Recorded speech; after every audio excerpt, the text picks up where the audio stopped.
जैसे कि मैंने आपको बताया था बच्चों कि वायु में जलाने से पहले मैग्नीशियम रिबन को साफ क्यों किया जाता है। तो मैग्नीशियम रिबन के ऊपर एक ऑक्साइड की परत जमा हो जाती है जिसको हम साफ करके रेतमाल से और फिर उसको जलाते हैं तो ये आसानी से जल जाता है। श्वेत रंग की लौ के साथ जलता है, चमकीली लौ के साथ, और एक सफ़ेद रंग का पाउडर देता है जो कि मैग्नीशियम ऑक्साइड का पाउडर होता है।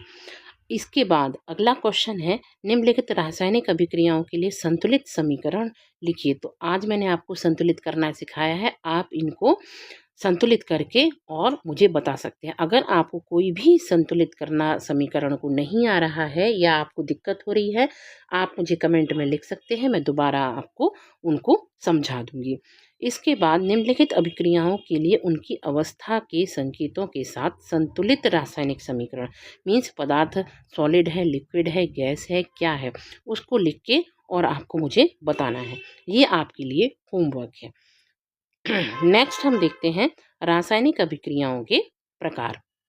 रासायनिक अभिक्रियाएं किस प्रकार की होती हैं, कितने प्रकार की होती हैं, तो आइए हम देखते हैं।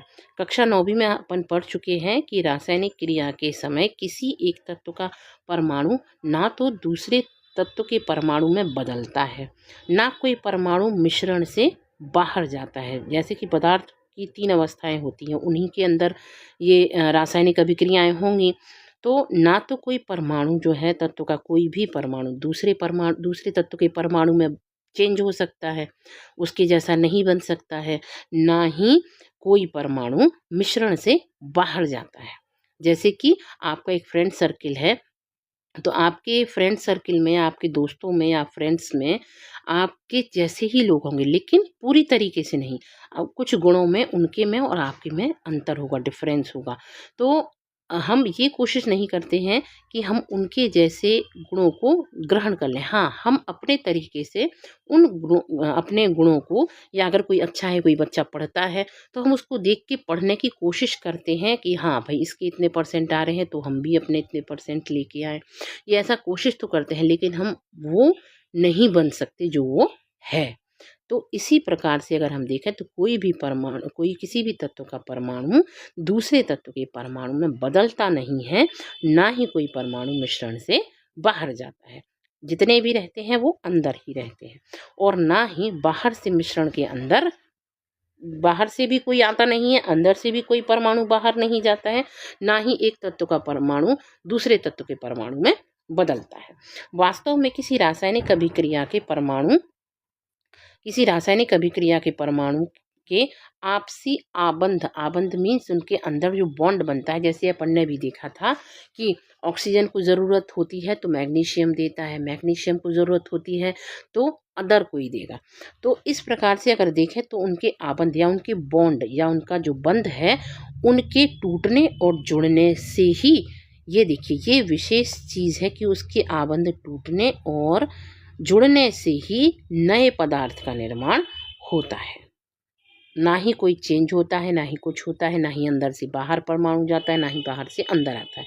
केवल उसके आबंध के टूटने और जुड़ने से ही नए पदार्थ का निर्माण हो जाता है। परमाणुओं के बीच विभिन्न प्रकार के आबंध के बारे में आप अध्याय 3 और 4 में आगे अपन इसको पढ़ेंगे।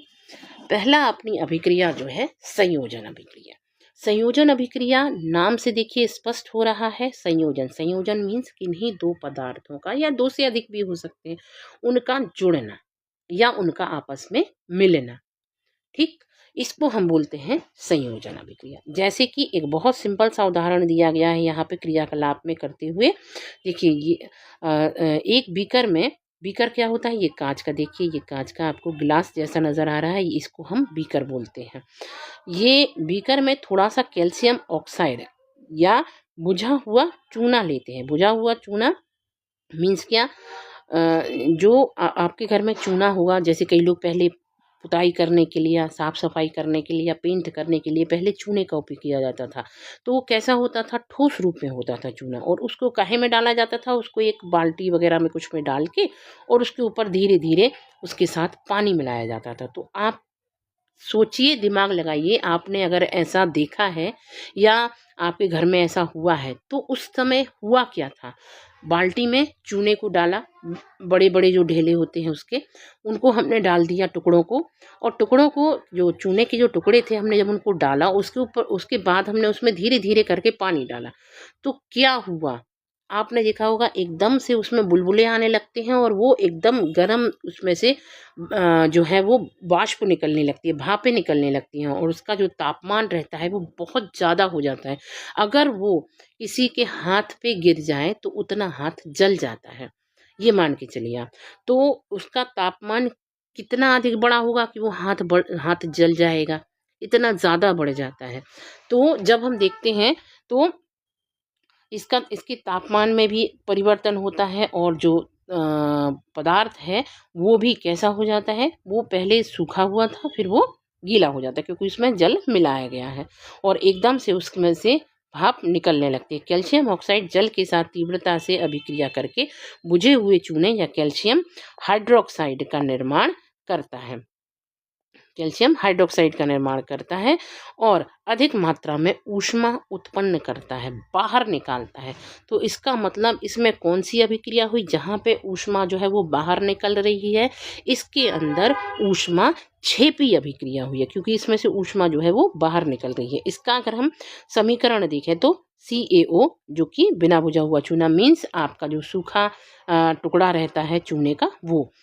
इसके बाद इसमें पानी H2O डाला, तो ये कैसे में था, CaO जो अपना बिना बुझा हुआ चूना था वो सॉलिड, मीन्स वो पत्थर जैसा रहता है ना, वो सॉलिड है, ठोस है, तो यहाँ हम लिख देंगे S। इसके बाद उसमें क्या मिलाया हमने, पानी, वो कैसा था, लिक्विड अवस्था में, तो लिख दिया L। इसके बाद इससे बना क्या, बुझा हुआ चूना, मीन्स वो हल्का सा गीला होने के बाद और उस हल्का सा तरल गाढ़ा हो गया, तो CaOH का होल ट्वाइस। ये किस प्रकार में, ना तो वो ठोस अवस्था में ना ही वो द्रव अवस्था में, ये कहलाता है बुझा हुआ चूना। प्लस इसमें से क्या बाहर निकलती है, इसमें से बहुत अधिक मात्रा में ऊष्मा बाहर निकलती है, और ये CaOH का होल ट्वाइस मीन्स OH और नीचे हम 2 लिख देते हैं, इसको बोलते हैं होल ट्वाइस। ये क्या बन गया, CaOH कैल्शियम हाइड्रोक्साइड। ये क्या बना, कैल्शियम मीन्स Ca संकेत है कैल्शियम का, OH तो हाइड्रोक्साइड, इसमें हाइड्रोजन और ऑक्सीजन प्लस दोनों चीज़ें मिक्स हैं, तो ये कैल्शियम हाइड्रोक्साइड बन जाएगा। प्लस इसमें से जो मैंने आपको बताया कि वो एक भाप निकलती है बहुत तेज़, और उसका तापमान भी बढ़ जाता है, बुलबुले उठने लगते हैं, वो क्या है, वो ऊष्मा है, उसकी गर्मी है, तो ये बाहर निकलती है। इस वजह से इस अभिक्रिया को हम क्या कह देते हैं, इस अभिक्रिया को हम ऊष्मा छेपी अभिक्रिया कहते हैं। इसमें से ऊष्मा जो है वो बाहर निकल रही है। यह अभिक्रिया या इस अभिक्रिया में कैल्शियम ऑक्साइड तथा जल मिलकर एकल उत्पाद कैल्शियम हाइड्रोक्साइड बनाते हैं। ऐसी अभिक्रिया जिसमें 2 या 2 से अधिक अभिकारक मीन्स जो पदार्थ मिलकर एक नया पदार्थ बना रहे हैं वो अभिकारक कहलाते हैं, और जो पदार्थ बनता है वो उत्पाद कहलाता है। तो हाइड्रोक्साइड बनाते हैं ऐसी अभिक्रिया जिसमें 2 या 2 से अधिक अभिकारक मिलकर 2 से अधिक अभिकारक मिलकर एकल उत्पाद का निर्माण करते हैं, उसे हम संयोजन अभिक्रिया कहते हैं।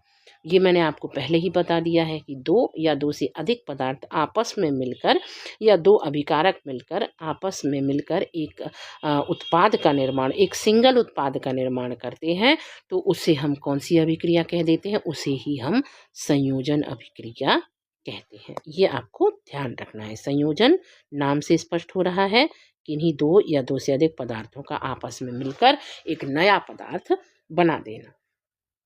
इसके बाद आप देखें कि ऊपर की अभिक्रिया में निर्मित बुझे हुए चूने के विलयन का उपयोग दीवारों की सफ़ेदी करने के लिए, मैंने आपको पहले ही बताया चूना है तो वो वाइट करने के लिए दीवारों को यूज़ किया जाता है। कैल्शियम हाइड्रोक्साइड वायु में उपस्थित कार्बन डाइऑक्साइड के साथ धीमी गति से अभिक्रिया करके दीवारों पर कैल्शियम कार्बोनेट की एक पतली परत बना देती है। सफ़ेदी करने के 2-3 दिन बाद कैल्शियम कार्बोनेट का निर्माण होता है और इससे दीवारों पर चमक आ जाती है और एकदम वाइट दिखने लगती हैं। और रोचक बात यह है कि संगमरमर का रासायनिक सूत्र भी CaCO3 ही होता है। अब आपको ये जो संकेत हैं या जो सूत्र हैं इनको ध्यान में रखना है, क्योंकि आप अगर समीकरण बनाना चाहते हैं आगे तो आपको ये आप अपना कॉपी और पेन लेके बैठिए और जो मैं बता रही हूँ उनको आप नोट करते जाइए ताकि आपको आगे समीकरण बनाने में समस्या उत्पन्न ना हो। आगे हम देखें, आइए संयोजन अभिक्रिया के कुछ और उदाहरण देखते हैं। जैसे कोयले का दहन। अब इसको आप थोड़ा सा खुद भी अगर एक बार पढ़ेंगे तो आपको आसानी से ये चीज़ें समझ में आ जाएंगी, और अगर समझ नहीं आती हैं तो फिर मैंने बोला है आप मुझे कमेंट में लिख सकते हैं, तो मैं आपको इनको समझा दूंगी। आगे है हमारी, सरल शब्दों में हम कह सकते हैं कि जब दो या दो से अधिक पदार्थ, तत्व या यौगिक, कोई भी हो सकते हो, या तो तत्व भी हो सकता है या तो यौगिक भी हो सकता है, जब ये दोनों आपस में संयोग करके एक एकल उत्पाद, एक सिंगल उत्पाद का निर्माण करते हैं या उत्पाद बनाते हैं, तो ऐसी अभिक्रिया संयोजन अभिक्रिया कहलाती है। और आप जो उदाहरण दिए गए हैं इनमें से कोई भी उदाहरण आप इसके साथ दे सकते हैं, और अगर आप इन चीज़ों में, इन परिभाषाओं में उदाहरण देंगे तो आपकी मार्किंग अच्छी होगी। हमने यह देखा कि अधिक मात्रा में ऊष्मा उत्पन्न हुई, इससे अभिक्रिया मिश्रण गर्म हो जाता है। जिन अभिक्रियाओं में उत्पाद के निर्माण के साथ साथ ऊष्मा भी उत्पन्न होती है उन्हें ऊष्माक्षेपी रासायनिक अभिक्रियाएं कहते हैं, जो मैंने आपको पहले बता दिया, क्योंकि उसमें ऊष्मा उत्पन्न हो रही है, इस वजह से इसको हम ऊष्माक्षेपी अभिक्रिया कह देते हैं। नेक्स्ट है हमारा ऊष्माक्षेपी अभिक्रिया के कुछ अन्य उदाहरण, वही कि हम ऊष्माक्षेपी अभिक्रियाएं किन किन को कह सकते हैं वो इनमें बताया गया है। तो प्राकृतिक गैस का दहन, तो प्राकृतिक गैस CH4 ये गैस है, प्लस 2O2 ये भी गैस है, तो दोनों को जब हम आपस में मिक्स करेंगे तो CO2 ये भी गैस बनेगी, प्लस 2H2O ये भी एक गैस है, प्लस ऊर्जा इससे बाहर निकलेगी जिसका हम उपयोग किसी भी चीज़ के लिए कर सकते हैं। इसके बाद है, क्या आप जानते हैं कि श्वसन एक ऊष्माक्षेपी अभिक्रिया है? जैसे कि जब हम सांस लेते हैं तो श्वसन में जब हमने सांस ली तो हमने कौन सी गैस ली? ऑक्सीजन। और उसके साथ साथ इसको अगर हम देखें तो उसमें भी जो ऊर्जा है वो बाहर निकलती है। आप देखेंगे कि जब हम सांस को बाहर छोड़ते हैं तो भले ही हम उसमें CO2 गैस बाहर छोड़ते हैं, लेकिन वो जब हम हाथ लगा के देखेंगे तो वो जो सांस होती है वो बहुत गर्म होती है। इसका मतलब क्या है कि उसमें कुछ ना कुछ मात्रा में ऊष्मा जो है वो बाहर निकल रही है, तापमान जो है वो बाहर निकल रहा है। तो इसके कारण से इसको हम ऊष्माक्षेपी अभिक्रिया कहते हैं। जीवित रहने के, आइए हम इसको पढ़ते हैं। जीवित रहने के लिए हमें ऊर्जा की आवश्यकता होती है। यह ऊर्जा हमें भोजन से प्राप्त होती है। पाचन क्रिया के समय खाद्य पदार्थ छोटे छोटे टुकड़ों में टूट जाता है। जब हम उसको चबाते हैं तो वो छोटे छोटे टुकड़ों में टूट जाता है, साथ में उसमें लार मिक्स होती है तो वो पतला भी हो जाता है जिससे आसानी से गले से नीचे जा सके। जैसे कि चावल, आलू, जैसे हमारे चावल, आलू, ब्रेड में कार्बोहाइड्रेट, इन सभी में कार्बोहाइड्रेट, जैसे आपने देखा हुआ आलू में अगर हम थोड़ी देर आलू को पानी में छोड़ दें तो एक वाइट वाइट पदार्थ आ जाता है। इसी टाइप से अगर हम आलू को कुकर में बनाते हैं या गंजी में बनाते हैं तो आपने देखा होगा वाइट कलर का एक लिक्विड, जो इसको हम माड़ बोलते हैं, स्टार्च बोलते हैं, वो भी बाहर निकलता है। तो और ब्रेड में, इन सब में चाहे रोटी हो चाहे ब्रेड हो, इनमें कार्बोहाइड्रेट होता है। इन कार्बोहाइड्रेट के टूटने से ग्लूकोज प्राप्त होता है। यह ग्लूकोज क्या प्राप्त हो? कार्बोहाइड्रेट जब टूटेंगे तो क्या बनता है? ग्लूकोज, जो कि हमें क्या देता है? ऊर्जा देता है। यह ग्लूकोज हमारे शरीर की कोशिकाओं में उपस्थित ऑक्सीजन से मिलकर हमें ऊर्जा प्रदान करता है। ये ऑक्सीजन के साथ मिल जाता है और हमें क्या देता है? ऊर्जा। ऊर्जा मतलब जो हम शक्ति से, जिस शक्ति से हम काम करते हैं वो प्रदान करता है। जैसे कि हम कभी फास्ट रहें, उस दिन हम कुछ भी ना खाएं तो उस दिन तो हमें ऊर्जा रहेगी, एनर्जी रहेगी, लेकिन उसके दूसरे दिन आपको बहुत ज़्यादा वीकनेस फील होगी। क्यों? क्योंकि उस दिन आपने कुछ भी नहीं खाया है और आपके अंदर जो ऊर्जा संचित थी, स्टोर थी, या आपने इकट्ठी की थी ऊर्जा, उसका उपयोग आपने उस दिन, व्रत वाले दिन या फास्ट वाले दिन, आपने उस ऊर्जा का उपयोग कर लिया है। अब आपको नई ऊर्जा को स्टोर करना पड़ेगा। तो जब ऑक्सीजन सॉरी यह ग्लूकोज हमारे शरीर की कोशिकाओं में उपस्थित ऑक्सीजन से मिलकर हमें ऊर्जा प्रदान करती है। इस अभिक्रिया का विशेष नाम जो है वो श्वसन है। श्वसन मीन सांस को अंदर लेना और बाहर छोड़ना। इस जिसका अध्ययन हम नेक्स्ट आगे वाले चैप्टर्स में करेंगे ही करेंगे। अब हम देखें तो C6H12O6 किसका सूत्र है, ध्यान कीजिए, अभी आपको बताया था ये ग्लूकोज का है। प्लस 6O2 ऑक्सीजन 6 अणु लिए हैं, it is equal to 6CO2 carbon dioxide बाहर निकल रही है, प्लस 6H2O, साथ में ये कैसे रूप में निकल रहा है, पानी जो है वो लिक्विड के रूप में रहता है, प्लस ऊर्जा, ये ऊर्जा हमारे अंदर या हमारे शरीर के अंदर समाहित रहती है। अगला देखें तो साग सब्जियों वनस्पति द्रव्यों का विघटन होकर कंपोस्ट बनाता है। कंपोस्ट बनाना भी ऊष्माक्षेपी अभिक्रिया का ही उदाहरण है। ठीक है, तो कंपोस्ट का मतलब क्या है, मैंने आपको बताया था कि एक गड्ढा करके और हम उसमें सब्जियों के छिलके और मतलब जो भी हमारे घर से सब्जी वगैरह निकलती है, जो ख़राब सब्जी हो जाती है या उसके छिलके होते हैं या फ्रूट्स के छिलके होते हैं या चाय पत्ती होती है या हमारे घर की छोटी छोटी पौधों की पत्तियां होती हैं, उन सबको हम इकट्ठा करके और ढक देते हैं। तो जो मतलब जो बनता है वो एक प्रकार का कंपोस्ट होता है और बहुत अधिक उपयोगी होता है और इसमें ऊष्मा का क्षेपण होता है। इसमें ऊष्मा, ये अभिक्रिया पूरी एक ऊष्मा क्षेपी अभिक्रिया होती है। क्रियाकलाप 1.1 में दी गई अभिक्रिया के प्रकार को पहचानिए जिसमें एकल उत्पाद के निर्माण के साथ साथ ऊष्मा उत्पन्न होती है। ऊष्मा बाहर निकलती है, ऊष्मा उत्पन्न होगी और बाहर भी निकलेगी। तो इस अभिक्रिया को हम क्या कहेंगे, ऊष्मा क्षेपी अभिक्रियाएं कहेंगे। अब आ जाते हैं हम ऊष्मा शोषी अभिक्रियाओं पर या वियोजन अभिक्रिया। वियोजन या अपघटन अभिक्रिया, नाम देखिए, वो वहाँ संयोजन अभिक्रिया थी, दो पदार्थ आपस में मिलकर संयोजित हो रहे थे और एक एकल पदार्थ बना रहे थे, वो संयोजन अभिक्रिया थी, उसमें ऊष्मा भी निकल रही थी, इस कारण से उसको ऊष्माक्षेपी अभिक्रिया कहा गया। अब इसमें वियोजन, फिर नाम से स्पष्ट हो रहा है, वियोजन मीन्स किसी एकल पदार्थ का टूटकर अलग अलग पदार्थों में बट जाना, क्या कहलाता है, वियोजन अभिक्रिया कहलाती है। कोई एक पदार्थ टूटकर अलग अलग हो जाए वो एक वियोजन अभिक्रिया कहलाती है। जैसे कि देखिए, आइए एक प्रयोग में इन्होंने दिखाया है, एक शुष्क क्वथन नली में 2 ग्राम फेरस सल्फेट की क्रिस्टल लेते हैं। फेरस सल्फेट की क्रिस्टल के रंग पर ध्यान दीजिए। क्वथन नली को बर्नर या स्पिरिट लैंप की ज्वाला पर गर्म कीजिए, जैसा कि चित्र 1.4 में दिखाया गया है। गर्म करने के पश्चात क्रिस्टल के रंग को देखिए। सबसे पहले ये देखिए, एक स्पिरिट लैंप अपन ने वहाँ भी देखा था और एक स्पिरिट लैंप यहाँ भी दिखाया गया है। ये केवल और केवल प्रयोगशालाओं के लिए, लैब के लिए ही उपयोग किया जाता है। ये है टेस्ट ट्यूब या जिसको हम क्वथन नली भी कहते हैं। ये देखिए, इसने एक इस चिमटी से इसको पकड़ के रखा हुआ है जिससे कि इसके हाथ जले ना। इसमें जब हम इसको, और ये हमारा बर्नर है, ये हमारी टेबल है जिसके ऊपर रख के हम कोई भी काम जो प्रैक्टिकल से थ्रू होता है, लैब का काम, उसको हम आसानी से कर सकते हैं। गैस को धीमे से अपनी नाक की ओर मोड़ दीजिए। पहले देखते हैं, क्वथन नली के खुले सिरे को अपने पड़ोसी या अपनी ओर ना करें क्योंकि इससे एकदम से गैस निकलती है। दूसरा है, क्वथन नली फेरस सल्फेट के क्रिस्टल क्वथन नली में डले हुए होते हैं, जहाँ पे नीचे देखिए मार्क किया गया है।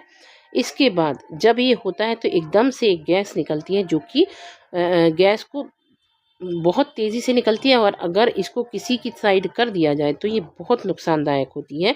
इस वजह से इसको आसानी से इसे धीरे से सूंघा तो जाता है कि भाई कौन सी गैस निकल रही है, लेकिन इसको गर्म करने के बाद एकदम से नाक के पास नहीं रखा जाता है। तो इसकी केवल हमको इसको गर्म करना है और इसको धीरे से सूंघना है, लेकिन ऐसा नहीं कि बिल्कुल पास जाके, दूर से ही हल्का सा। आगे देखें, क्या आपने ध्यान दिया कि फेरस सल्फेट क्रिस्टल के हरे रंग में परिवर्तन हुआ। जो फेरस सल्फेट के यहाँ छोटे छोटे अणु थे वो कैसे रंग में परिवर्तित हो गए, हरे रंग में। हरे रंग में परिवर्तित हो जाते हैं। सल्फर के दहन से उत्पन्न उस अभिलाक्षणिक विशिष्ट गंध को भी आप सूंघ सकते हैं, जो कि मतलब जो गंध होती तो है लेकिन वो एक अजीब गंध होती है, और उससे ही आप पता कर सकते हैं कि ये दहन हुआ है इसका। तो सबसे पहले देखें फेरस सल्फेट, पहले पूरा हमारा दिया हुआ है 2FeSO4, जिसको हम हिंदी में कहते हैं फेरस सल्फेट। इसको ऊष्मा ऊष्मा मतलब अपन ने बर्नर पे इसको गर्म किया, गर्म करने पर फेरिक ऑक्साइड Fe2O3 ये अलग हो जाता है, और सल्फेट SO2 ये अलग हो जाता है, प्लस SO3 ये भी अलग हो जाता है। इसका मतलब क्या है, जब फेरस सल्फेट से ये 3 पदार्थ अलग अलग हुए, फेरस ऑक्साइड, SO2 और SO3 ये अलग हुए, तो इसका मतलब क्या है, ये कौन सी अभिक्रिया कहलाएगी, ये कहलाएगी वियोजन अभिक्रिया। आप देख सकते हैं कि इस अभिक्रिया में एकल अभिकर्मक टूटकर छोटे छोटे उत्पाद देता है या प्रदान करता है, यह एक वियोजन अभिक्रिया कहलाती है। गर्म करने पर फेरस सल्फेट का क्रिस्टलन जल त्याग देता है, मतलब ये जो जल है वो भाप बन के उड़ जाता है, जल त्याग देता, और क्रिस्टल का रंग भी बदल जाता है। जो टुकड़े होते हैं उनका रंग जो है वो आपने पहले पढ़ा है कि हरा हो जाता है। इसके बाद या इसके उपरांत एक यह ferric oxide Fe2O3, sulphur dioxide SO2 तथा sulphur trioxide SO3, sulphur dioxide sulphur trioxide में वियोजित या विभक्त हो जाता है या टूट जाता है। फेरिक ऑक्साइड ठोस रहता है, जो फेरिक ऑक्साइड मिला है हमको उत्पाद, ये कैसा रहेगा, ये ठोस रहेगा। देखिए इसके नीचे सॉलिड लिखा हुआ है, इसके बगल में ये ठोस रहेगा, जबकि SO2 और SO3 सल्फर डाइऑक्साइड और सल्फर ट्राइऑक्साइड ये गैसों के रूप में रहेंगे। ये देखिए यहाँ पे दोनों में जी लिखा हुआ है, ठीक है। तो ये इस प्रकार से ये अलग अलग हो जाता है। तो ये अलग होना मतलब कि वियोजन की अभिक्रिया हुई है। ऊष्मा देने पर कैल्शियम कार्बोनेट का कैल्शियम ऑक्साइड तथा कार्बन डाइऑक्साइड में वियोजित होना एक प्रमुख वियोजन अभिक्रिया है, जिसका उपयोग विभिन्न उद्योगों में होता है। कैल्शियम ऑक्साइड को चूना या बिना बुझा हुआ चूना भी कहा जाता है। इसके अनेक उपयोगों में से एक उपयोग सीमेंट के निर्माण में भी है। इसको आपको ध्यान रखना है, अगर इसका उपयोग आता है तो आपको लिख देना है कि इसका उपयोग सीमेंट के निर्माण में भी किया जाता है, घरों में सफ़ेदी करने के लिए किया जाता है। ऊष्मा के द्वारा की गई विभिन्न वियोजन की अभिक्रिया ऊष्मीय वियोजन कहलाती हैं। ऊष्मीय वियोजन की आगे की जो अभिक्रियाएं हैं वो भी देखेंगे। CaCO3 जो कि चूना पत्थर होता है, इसको अगर हम ऊष्मा देंगे, ये सॉलिड में था, इसको अगर हमने ऊष्मा दिया, क्या मिला हमें, बुझा हुआ चूना या CO कैल्शियम ऑक्साइड मिला ठोस अवस्था में, प्लस कार्बन डाइऑक्साइड गैस बन के बाहर निकल जाती है। ऊष्मीय वियोजन अभिक्रिया का एक अन्य उदाहरण इस प्रकार का भी है। आगे देखते हैं। अब एक क्रियाकलाप दिया हुआ है जिसमें इन्होंने बताया है कि क्रियाकलाप को हम किस प्रकार देखेंगे, वही एक क्वथन नली, ये देखिए, जिसमें 2G या 2 ग्राम लेड नाइट्रेट का चूर्ण लेते हैं, चिमटी से क्वथन नली को पकड़कर ज्वाला पर करते हैं, बर्नर वही है, इसे गर्म करते हैं जैसा कि डायग्राम में आपको दिखाया है। आपने क्या देखा, यदि कोई परिवर्तन हुआ है तो उसे नोट कर लेते हैं। अगर इसके रंग में, किसी में, स्वभाव में, स्मेल में अगर कोई परिवर्तन आता है तो हम उसको देखेंगे। आप देखेंगे कि भूरे रंग का धुआं उत्सर्जित होने लगता है। देखिए ये धुआं निकल रहा है, यहाँ इन्होंने रेड दिखाया हल्का सा इन्होंने, लेकिन ये भूरे रंग का धुआं निकलता है, उत्सर्जित होता है। या नाइट्रोजन ऑक्साइड NO2 का धुआं है। किसका धुआं है ये, NO2 या nitrogen dioxide, NO2 nitrogen dioxide का धुआं है। यह अभिक्रिया इस प्रकार होती है। लेड है, Pb लेड का है, PbNO2 PbNO3 का होल ट्वाइस, जो कि ठोस अवस्था में रहता है। इसे गर्म किया गया, तापन दिया गया तो लेड ऑक्साइड 2PbO सॉलिड अवस्था में लेड ऑक्साइड हमें प्राप्त हो जाता है। Nitrogen dioxide 4NO2 4NO2 nitrogen dioxide के 4 अणु प्राप्त हो जाते हैं, और O2 गैस जो है वो ऑक्सीजन गैस अलग बाहर निकल जाती है। आइए क्रियाकलाप 1.7 तथा 1.8 में दी गई कुछ अभिक्रिया अपघटन अभिक्रियाओं को करें।